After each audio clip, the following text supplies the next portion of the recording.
My name is Kristi Posival, and my hair is a little bit longer than in this picture. But I'm here today to talk about living a life and loving your life with vascular Ehlers-Danlos syndrome. We can go to the next slide.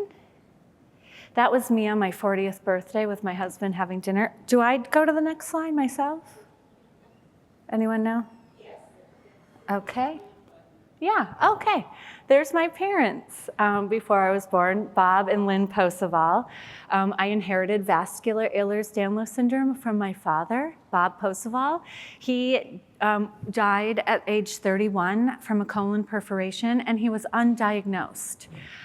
So he had a lot of trouble in his teen years, his gallbladder ruptured, a spleen problem, lots of injuries. I remember traveling to England. My mother was from England, and we went to England. I was 4, and my dad was a photographer, and we were on these rocks. And the last thing I remember my mom saying was, "Bob, don't stand on the green rocks, they're slippery."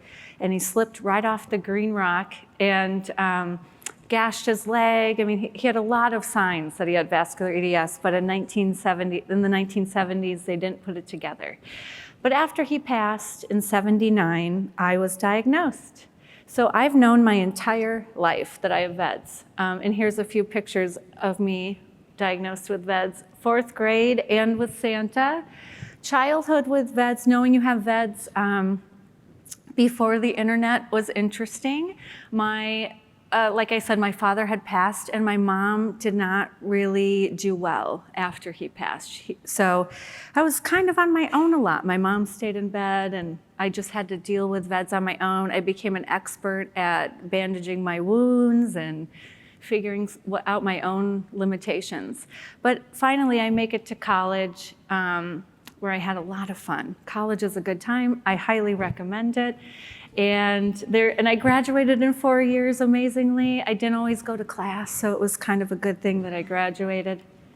And then I moved to Chicago. But in my early teen years, my varicose veins started acting up. It was simple at first, just one bulging vein behind my knee.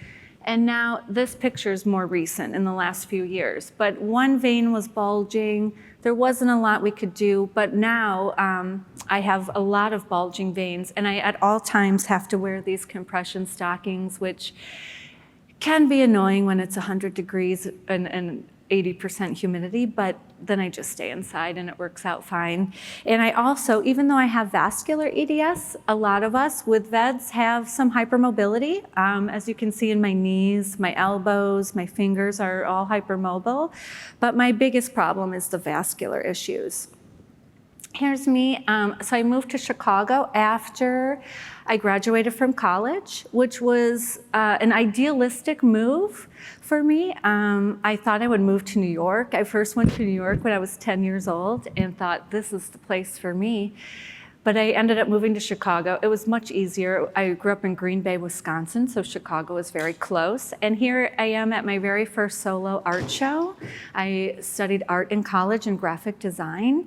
And moving to Chicago, besides being a lot of fun and a great big city, was proved advantageous for me because there's a lot of different university hospital systems. So I went to Northwestern. They put me back together multiple times. University of Chicago put me back together.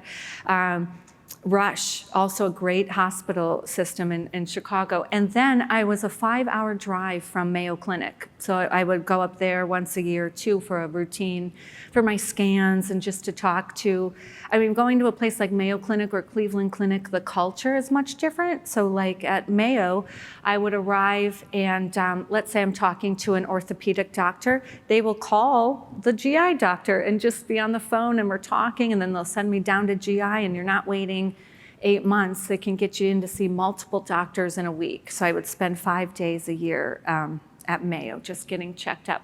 But like I said, I majored in art, and so I had a lot of fun times that were not driven by vEDS.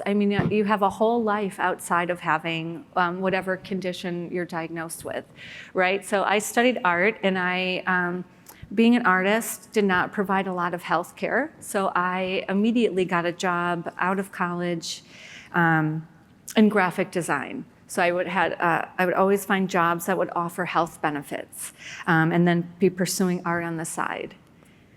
And then I did a lot of dating, frankly, in my 20s. Growing up without a father, I frankly wasn't sure what kind of man my father was. It says you date, you hear women date their father. So I really wasn't sure. So I dated all kinds of people and just really tried to figure that out. And finally, I ended up marrying my boss, let's be honest, which was fantastic. We ran away together. He even quit his company. But our first date was, he took me to Paris, and it was really a fun time. And then you really forget you have vascular EDS when you're walking around Paris. But dating is challenging. When you don't want to tell on the first date, oh, I'm not going to have children and blah, blah, blah, blah, blah. So you really have to, dating helped me figure out who I was. I really worked on myself during those years. So I would have something to offer a partner, right?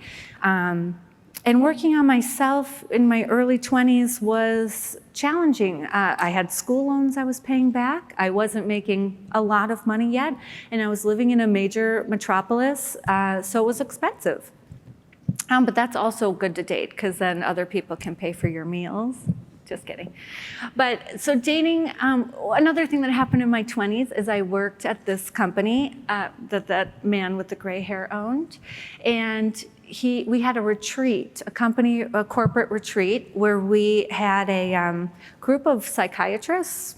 They were called Sendelaney at that time, and out of Seattle, and they flew into Chicago to do a little mini retreat for us, and we learned these concepts, which now today would be called mindfulness, but back in like 1998, we learned these basic concepts like quiet your mind and listening, assumed innocence, which helps with no judgment, and how to think without judgment, which these new concepts to me in my mid-20s were groundbreaking.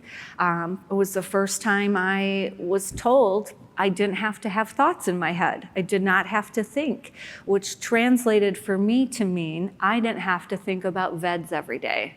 I could just exist. I could just be and allow myself to think about vEDS when I wanted to, or when I needed to, or when I was ready to. So I had plenty of great days where I don't even have to think about vEDS, and I started practicing this concept of keeping an empty mind or a quiet mind. And so it's kind of a foreign idea if you haven't really tried this, but you just kind of, if you stay still, stay quiet in your mind, and when thoughts come in, you just say, there's an interesting thought, and then you let it drift out. Or if it's real interesting, you keep it and you kind of think that thought through. But it was the first time in my life where I could wake up and think, I don't have to think about vEDS. And being diagnosed at 5 years old probably wasn't a day until I was 25, and I went through this retreat that I had not thought about vEDS every single day of my life. And it was such a relief mentally to stop thinking about it. It's there no matter what. I don't have to think about it all the time. It will always raise its head and come into my life. So, but these were good topics. Quiet mind, and then assumed innocence, where you, the example they used at the retreat was, you're working hard all day and you have to get one thing for dinner at the grocery store that you forgot. So you stop after work and you go get in line, and you get in the express line, and the person that's in the line has 50 items. And it's like, come on, you're supposed to only have 10 items, and you're kind of fuming. And the person finally gets cleared out, and you go up, and the cashier says, thank you for waiting. Nobody was here, so I had told this person to come into my line. And all of that extra energy where you were mad for somebody getting the express line was a waste of time. So this idea of assumed innocence is just to walk through life without judgment. There is no good or bad thinking or ways. It's just kind of, it is what it is. And that also has helped a lot. But I did get married, back to my story. I got married, and I ended up with three actually, my daughter wasn't there, stepchildren. And now, even though I haven't had biological children, I'm a grandmother, which is pretty exciting. And then randomly my colon perforates. So even if you're living your best life and things are going fantastic and you're not even thinking about vEDS, vEDS is still there. So here's me in the hospital in 2014. I spent 10 days at this surgery. But you can just be living your life, living a great life, and things just happen. Here's where I turned 40. At this particular evening, I did have a colostomy bag, and then I had the reversal surgery about 6 weeks later, which was pushing it, but I seemed to push it. And then I moved to Baltimore. My husband and I were gonna move to Costa Rica. We had all this planned. We're selling our house in Chicago. We sold it. We're gonna move to Costa Rica. We have a big plan.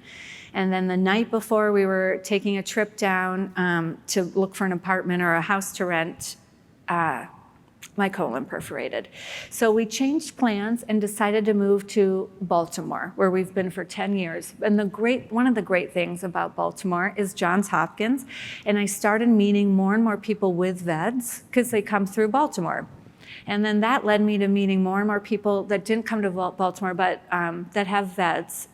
We kind of knew each other on Facebook for a long time. And then we started coming together and meeting each other. And that has been a real life-changing, unexpected part of my life that would not have happened had I moved to Costa Rica. And then I have my first grandchild. It was a girl. And that really does change everything, right? I mean, having kids around. Oh, and then I rupture a few veins, constantly rupturing veins. So it just happens. I put ice on them. I'm sure if you have vEDS in here, you know what rupturing veins is like. It just feels like a couple of bees stung you and you throw ice on it. Here's a nice mosaic project I did in my community.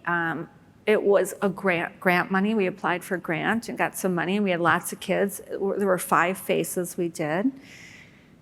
So life moves on. Here's people I've met with vEDS. I have Ashley and me in Denver in 2021, and Mariah and me in Chicago last year at the Marfan conference.